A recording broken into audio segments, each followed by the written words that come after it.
अस्सलाम वालेकुम स्टूडेंट्स, कैसे हैं आप लोग। उम्मीद है आप सब खैरियत से होंगे। आई एम सईदा कामना Nadeem, I am your biology teacher for class 9th। आज हम जो टॉपिक स्टडी करने जा रहे हैं वो है माइक्रोस्कोपी, और साथ ही हम माइक्रोस्कोप की एक टाइप डिस्कस करेंगे जो कि है लाइट माइक्रोस्कोप। स्टूडेंट्स, अपने पिछले लेक्चर में हम लोगों ने इंट्रोडक्शन देखा था चैप्टर नंबर 4 का। हम लोगों ने ये देखा था कि कोई भी लिविंग ऑर्गेनिज्म सेल से मिलकर बनी होती है। मतलब हमने ये पढ़ा था कि basic unit of life cell है। चाहे हम ये कहें कि स्ट्रक्चर्स हों या लिविंग ऑर्गेनिजम्स के फंक्शंस हों, वो सब के सब डिपेंड करते हैं सेल्स पे। हमने ये पढ़ा कि बहुत सारे जब सेल्स मिलते हैं तो वो टिश्यूज़ बनाते हैं।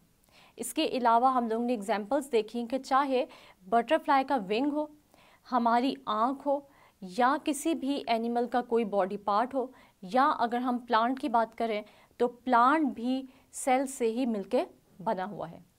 इसी तरह कुछ ऑर्गेनिजम्स हैं जो कि सिर्फ और सिर्फ एक सेल से मिलके बने हुए हैं, और बहुत सारे ऐसे ऑर्गेनिजम्स भी हैं जो कि बहुत सारे सेल से मिलकर बने हुए हैं। वो ऑर्गेनिज्म जो कि एक सेल से मिलकर बना हुआ है उसको हमने नाम दिया था यूनिसेलुलर ऑर्गेनिज्म का, और वो ऑर्गेनिजम्स जो कि बहुत सारे सेल से मिलकर बने हुए हैं हमने उनको नाम दिया था मल्टी सेलुलर ऑर्गेनिज्म का। स्टूडेंट्स, इसके अलावा हमने प्रोकैरियोटिक और यूकैरियोटिक सेल्स के बारे में भी स्टडी किया था। हमने देखा था कि वो सेल्स जिनमें वेल डिफाइंड न्यूक्लियस है उनको हमने नाम दिया था यूकैरियोटिक सेल का, और इन सेल्स में मेम्ब्रेन बाउंडेड ऑर्गेनेल्स भी हमें नज़र आते हैं। प्रोकैरियोटिक सेल्स वो सेल्स होते हैं जिनमें वेल डिफाइंड न्यूक्लियस नहीं होता और ना ही मेम्ब्रेन बाउंडेड ऑर्गेनेल्स प्रेजेंट होते हैं। आज हम ऐसे इंस्ट्रूमेंट के बारे में पढ़ने जा रहे हैं जो कि किसी भी ऐसे ऑर्गेनिज्म को दिखाने में हेल्प करता है जिसको कि हम नेकेड आई से नहीं देख सकते।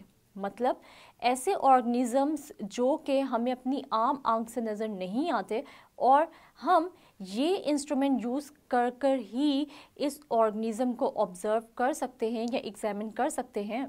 तो आज हम पढ़ने जा रहे हैं ऐसे ही इंस्ट्रूमेंट के बारे में। स्टूडेंट्स, हमने देखा था कि कुछ ऐसे ऑर्गेनिजम्स होते हैं जिनको हमने नाम दिया था माइक्रो ऑर्गेनिज्म का, और हमने ये पढ़ा था कि हम इन ऑर्गेनिज्म को माइक्रो ऑर्गेनिजम्स क्यों कहते हैं, क्योंकि ये इतने छोटे होते हैं कि ये हमें अपनी आम आंख से नज़र नहीं आते, बल्कि हम इसके लिए एक इंस्ट्रूमेंट यूज़ करते हैं, और जिस इंस्ट्रूमेंट की हेल्प से ये हमें एनलार्ज होकर नज़र आते हैं, और इस इंस्ट्रूमेंट को हमने नाम दिया था माइक्रोस्कोप का। आज हम माइक्रोस्कोप को ही स्टडी करेंगे। हम देखते हैं कि माइक्रोस्कोप की दो टाइप्स है, जैसे कि लाइट माइक्रोस्कोप और इलेक्ट्रॉन माइक्रोस्कोप। लाइट माइक्रोस्कोप और इलेक्ट्रॉन माइक्रोस्कोप के अलावा कंपाउंड माइक्रोस्कोप भी प्रेजेंट है, मगर जो हम डिस्कस करेंगे डिटेल में वो लाइट माइक्रोस्कोप और इलेक्ट्रॉन माइक्रोस्कोप है। स्टूडेंट्स, माइक्रोस्कोपी हम किसको कहते हैं? माइक्रोस्कोपी हम कहते हैं the use of microscope is called microscopy. यानी हम ये देखेंगे कि हम किसी भी माइक्रोस्कोप को किस तरह यूज़ कर सकते हैं, और ये हम डिस्कस करेंगे माइक्रोस्कोपी में। सबसे पहले पुराने ज़माने की अगर हम बात करें तो शुरू में क्योंकि हमारे पास इतनी ज़्यादा टेक्नोलॉजी नहीं थी, तो हम देखते हैं कि 1595 में ज़ेकेरियस जेनसन ने एक इंस्ट्रूमेंट बनाया जिसको हमने नाम दिया कंपाउंड माइक्रोस्कोप का। ये इंतहाई सिंपल माइक्रोस्कोप था। आज के ज़माने की अगर हम बात करें तो बहुत ही एडवांस्ड टाइप के माइक्रोस्कोप्स अब आ गए हैं, जैसे कि लाइट माइक्रोस्कोप, और इससे भी कहीं ज़्यादा एडवांस जो फॉर्म है माइक्रोस्कोप की वो है इलेक्ट्रॉन माइक्रोस्कोप। स्टूडेंट्स, हम देखते हैं कि कंपाउंड माइक्रोस्कोप एक इंतहाई सिंपल माइक्रोस्कोप था, और यहाँ पर अगर हम इसके स्ट्रक्चर की बात करें तो कंपाउंड माइक्रोस्कोप सिर्फ और सिर्फ एक ट्यूब पर मुश्तमिल था, और इस ट्यूब में दोनों साइड्स पर दो लेंसेस लगे हुए थे। एक लेंस जो कि किसी भी स्पेसिमेन या किसी भी ऑब्जेक्ट या वो ऑर्गेनिज्म जिसको कि हमने स्टडी करना है उसको एनलार्ज करके दिखाता था, और एक लेंस वो जो कि ऊपर की तरफ होता था, और इसको हम नाम देते थे वियर लेंस का। यानी कि वो लेंस जो कि हमारी आँख के बिल्कुल नीचे होगा और एक वो लेंस जो कि बिल्कुल स्पेसिमन हमने जहाँ रखा है उसके बिल्कुल ऊपर एक लेंस होगा जो कि स्पेसिमन को एनलार्ज करेगा। हम देखते हैं कि इस माइक्रोस्कोप यानी कि कंपाउंड माइक्रोस्कोप की अगर मैग्नीफिकेशन की हम बात करें तो ये कितना हद तक किसी भी स्पेसिमन को एनलार्ज करता था, तो इसकी magnification power 3x to 9x थी। यानी ये तकरीबन हर स्पेसिमन को 3 गुना से 9 गुना बड़ा करके दिखा सकता था। स्टूडेंट्स, जब भी हम माइक्रोस्कोप की बात करते हैं तो हमारे जहन में दो टर्म्स आ जाती हैं। हम देखते हैं कि आपने यकीनन मैग्नीफिकेशन के बारे में भी सुना होगा और साथ ही साथ जब भी आपने माइक्रोस्कोप को अपनी प्रैक्टिकल लैब में यूज़ किया होगा तो आपके टीचर ने आपको रिजॉल्विंग पावर या रेजोल्यूशन के बारे में भी बताया होगा। तो हम एक दफ़ा इनकी डेफिनेशन को स्टडी कर लेते हैं ताकि आपके जहन में इसका कॉन्सेप्ट मज़ीद क्लियर हो जाए। स्टूडेंट्स, मैग्नीफिकेशन या मैग्नीफाइंग पावर क्या होती है? हम कहते हैं कि मैग्नीफिकेशन को कुछ इस तरह डिफ़ाइन किया जा सकता है। Magnification is the increase in apparent size of an object. मतलब इसका ये है कि किसी भी ऑब्जेक्ट को हम उसके ओरिजिनल साइज से अगर बड़ा करके देखें तो उसको हम कहेंगे कि ये इसकी मैग्नीफिकेशन पावर है। यानी कोई भी माइक्रोस्कोप किसी भी ऑब्जेक्ट को यानी किसी भी स्पेसिमन को कितना हद तक बड़ा कर सकता है या एनलार्ज कर सकता है, तो इसे हम कहते हैं इस माइक्रोस्कोप की मैग्नीफिकेशन पावर या फिर मैग्नीफाइंग पावर। इसी तरह अगर हम रिजॉल्विंग पावर की बात करें या रेजोल्यूशन की बात करें तो ये क्या है? हम देखते हैं कि resolution is the measure of the distance between two objects. यानी इसका मतलब ये हुआ कि किसी भी ऑब्जेक्ट के दरमियान दो ऑब्जेक्ट्स अगर हम लें तो उनके दरमियान कितना डिस्टेंस है। हम इसको इस तरह भी डिफाइन कर सकते हैं कि resolving power is the measure of the clarity of an object. यानी अगर हम ये कहें कि हम किसी भी ऑब्जेक्ट को कितना क्लियरली स्टडी कर सकते हैं तो इसको भी हम इसकी रिजॉल्विंग पावर या रेजोल्यूशन कहते हैं। स्टूडेंट्स, मैं आप लोगों को इसको थोड़ा और मज़ीद सिंप्लीफाई कर देती हूँ कि अगर हमारे पास दो ऑब्जेक्ट्स पड़े हुए हैं और वो दोनों ऑब्जेक्ट्स एक दूसरे के बिल्कुल करीब पड़े हुए हैं तो हम इन दोनों को कितने डिस्टेंस पर देख सकते हैं, यानी इन दोनों ऑब्जेक्ट्स में कितना डिस्टेंस मौजूद है। इस डिस्टेंस को जब हम मेजर करेंगे मतलब दो ऑब्जेक्ट्स के दरमियान जो डिस्टेंस मौजूद है इसकी मेजरमेंट को हम कहेंगे कि ये इसकी रिजॉल्विंग पावर या फिर रेजोल्यूशन है। स्टूडेंट्स, अगर हम अपनी रेजोल्यूशन यानी अपनी नेकेड आई की रेजोल्यूशन की बात करें तो हमारी resolution power of naked eye है 0.1 मिलीमीटर और इसका मतलब ये हुआ कि अगर दो ऑब्जेक्ट्स जो कि 0.05 मिलीमीटर के डिस्टेंस पर पड़े हैं तो हम उनको डिफ्रेंशिएट नहीं कर सकते और क्लियरली हम उनको नहीं देख सकते। लेकिन वो दो ऑब्जेक्ट्स जो कि 0.1 मिलीमीटर के डिस्टेंस पे पड़े हुए हैं उनको हम क्लियरली एग्जामिन या ऑब्ज़र्व कर सकते हैं। इसी तरह अब हम पढ़ेंगे माइक्रोस्कोप की टाइप को जो कि है light microscope. Students, light microscope की वर्किंग इलेक्ट्रॉन माइक्रोस्कोप या कंपाउंड माइक्रोस्कोप से बिल्कुल डिफरेंट है, क्योंकि हम ये देखते हैं कि हम इसको लाइट माइक्रोस्कोप क्यों नाम देते हैं। लाइट माइक्रोस्कोप हम इसलिए इसको कहते हैं क्योंकि ये स्पेसिमन को एग्जामिन करने के लिए लाइट का इस्तेमाल करता है। यानी हम ये देखते हैं कि जब भी हमने लाइट माइक्रोस्कोप को यूज़ करना है तो कोई भी स्पेसिमन ऑब्ज़र्व करने के लिए हमें बीम ऑफ विजिबल लाइट की ज़रूरत होगी। यानी विजिबल लाइट के अंडर ही हम किसी भी स्पेसिमन को स्टडी करेंगे लाइट माइक्रोस्कोप यूज़ करते हुए। कि अगर हम लाइट माइक्रोस्कोप के स्ट्रक्चर को डिस्कस करें तो सबसे पहले यहाँ पर भी डिफरेंट टाइप्स के लेंसेज होते हैं। एक लेंस वो जो कि ट्यूब के या फिर जो लाइट माइक्रोस्कोप का स्ट्रक्चर है उसके नीचे की तरफ प्रेजेंट होता है और यहाँ पर हम देखते हैं कि एक स्टेज है जिस पर हम स्पेसिमन को रखेंगे और इस स्पेसिमन के बिल्कुल ऊपर जो इस स्पेसिमन को ऑब्जर्व कर रहा होगा वो होगा लाइट माइक्रोस्कोप का एक लेंस, जो कि लाइट माइक्रोस्कोप को एनलार्ज करके दिखाएगा, यानी इसका एक लार्ज इमेज प्रोड्यूस करेगा।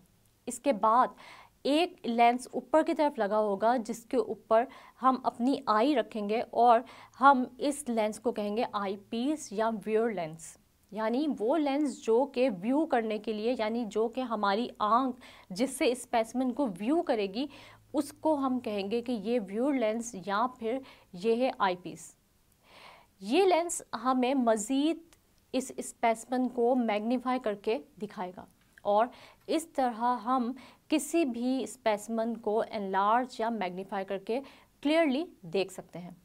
वो फोटोग्राफ जो कि किसी भी लाइट माइक्रोस्कोप से ली जाती है उसे हम कहते हैं माइक्रोग्राफ, यानी माइक्रोग्राफ को हम किस तरह डिफाइन कर सकते हैं? The photograph which is taken through a light microscope is called micrograph. Students, आप लोगों को अक्सर बुक्स में ऐसे पिक्चर्स या ऐसे इमेजेस दिखाई देते हैं जो कि लाइट माइक्रोस्कोप से लिए गए होते हैं। इन इमेजेस को हम नाम देते हैं माइक्रोग्राफ का। और आपने एक चीज़ ऑब्ज़र्व भी की होगी कि इन पिक्चर्स के नीचे एक नंबर लिखा होता है और कुछ अल्फ़ाबेट्स लिखे होते हैं जो कि इस तरह के होते हैं LM109X।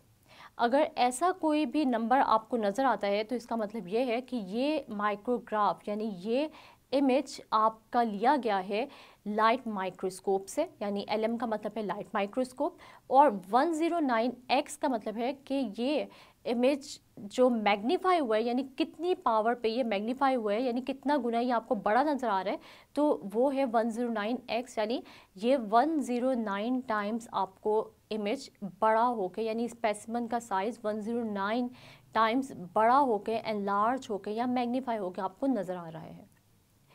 स्टूडेंट्स, अगर हम लोग लाइट माइक्रोस्कोप की मैग्नीफिकेशन और रिजॉल्विंग पावर की बात करें तो लाइट माइक्रोस्कोप की मैग्नीफिकेशन है 1500x, यानी कोई भी स्पेसिमेन जो कि हम लाइट माइक्रोस्कोप से स्टडी करेंगे वो आपको तकरीबन नज़र आएगा 1500 टाइम्स बड़ा होकर या मैग्नीफाई होकर।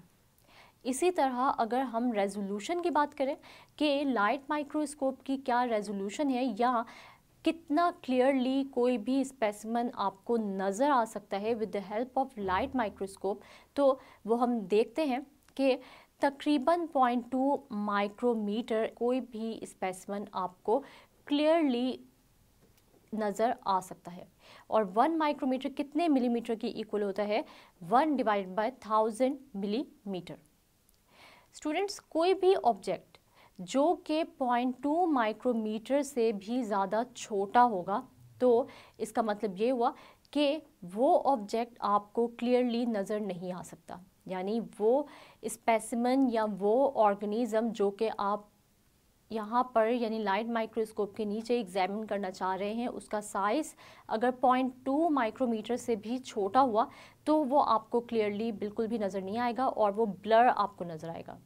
तो अगर हम ये देखें कि 0.2 माइक्रोमीटर किस ऑर्गेनिज़म का साइज़ है तो हम ये देखते हैं कि यहाँ पर एक एग्जाम्पल आती है सबसे छोटे बैक्टीरिया की जिसका साइज़ 0.2 माइक्रोमीटर है। तो यहाँ पर मैं आप लोगों से लेती हूँ एक छोटा सा क्विज़। तो स्टूडेंट्स, यहाँ पर मैं आप लोगों से कुछ क्वेश्चंस करूँगी, उनके आंसर्स आप लोगों को आने चाहिए। तो सबसे पहला जो सवाल है वो है व्हाट इज़ माइक्रोस्कोपी। स्टूडेंट्स, आप लोग अपने जहन पे ज़ोर डालें और आप लोग रिकॉल करें इस लेक्चर को कि अभी अभी थोड़ी देर पहले मैंने आप लोगों को माइक्रोस्कोपी के बारे में बताया था। तो माइक्रोस्कोपी क्या होता है? The use of microscope is called microscopy. इसके बाद जो क्वेश्चन है वो है when and who develop the first microscope. तो सबसे पहले आप लोगों को पता होना चाहिए कि ज़कैरियस जेनसन था जिसने डेवलप किया था फर्स्ट कंपाउंड माइक्रोस्कोप इन 1595। स्टूडेंट्स, इसके बाद जो क्वेश्चन है वो है व्हाट इज़ मैग्नीफिकेशन पावर। तो मैग्नीफिकेशन पावर क्या होती है? Magnification power is the increase in apparent size of an object, यानी किसी भी ऑब्जेक्ट का अपरेंट साइज अगर बड़ा हो के हमें नज़र आएगा तो हम ये कहेंगे कि ये ऑब्जेक्ट हमें मैग्नीफाई होकर नज़र आ रहे हैं या ये इस ऑब्जेक्ट की मैग्नीफाइंग या मैग्नीफिकेशन पावर है। उसके बाद फिर हम देखते हैं कि रेजोल्यूशन या रिजॉल्विंग पावर क्या होती है। तो हम ये कह सकते हैं कि it is the clarity of an object, यानी किसी भी चीज़ को हम कितना क्लियरली देख सकते हैं उसको हम कहते हैं कि ये इसकी रेजोल्यूशन है या रिजॉल्विंग पावर है।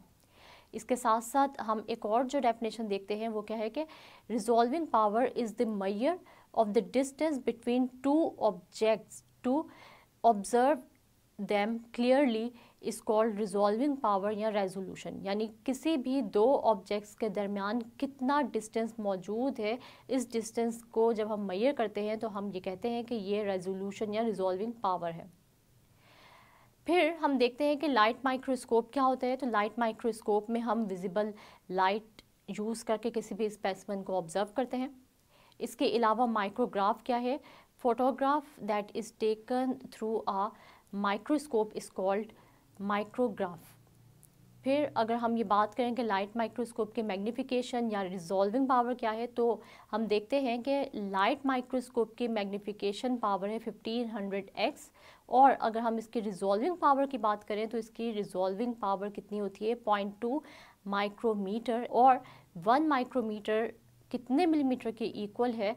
तो इसका आंसर क्या होगा? वो होगा कि 1 माइक्रोमीटर 1/1000 या 1/1000 मिलीमीटर के इक्वल है। स्टूडेंट्स, आज हम लोग ने डिस्कस की माइक्रोस्कोपी और साथ हमने पढ़ा लाइट माइक्रोस्कोप को, और हमने देखा कि मैग्नीफिकेशन और रिजॉल्विंग पावर क्या होती है। इसके बाद हमने लाइट माइक्रोस्कोप को डिटेल में स्टडी किया और हमने ये पढ़ा कि लाइट माइक्रोस्कोप 1500 टाइम्स किसी भी ऑब्जेक्ट को मैग्नीफाई करके दिखाता है, यानी इसकी मैग्नीफिकेशन पावर 1500x है। इसके बाद हमने ये भी देखा कि लाइट माइक्रोस्कोप किसी भी चीज़ को कितना क्लियर दिखा सकता है। तो हमने पढ़ा कि रिजॉल्विंग पावर लाइट माइक्रोस्कोप की है 0.2 माइक्रोमीटर एंड 1 माइक्रोमीटर। इसका मतलब ये हुआ कोई भी चीज़ जो कि 0.2 माइक्रोमीटर से छोटी होगी उसको लाइट माइक्रोस्कोप सही से नहीं दिखा सकता। स्टूडेंट्स, मुझे उम्मीद है आज का लेक्चर आप लोगों को अच्छे से समझ आ गया होगा। अगले लेक्चर में हम लोग पढ़ेंगे इलेक्ट्रॉन माइक्रोस्कोप के बारे में। तब तक अपना बहुत सारा ख्याल रखिएगा और मुझे दुआओं में याद रखिएगा। अल्लाह हाफिज़।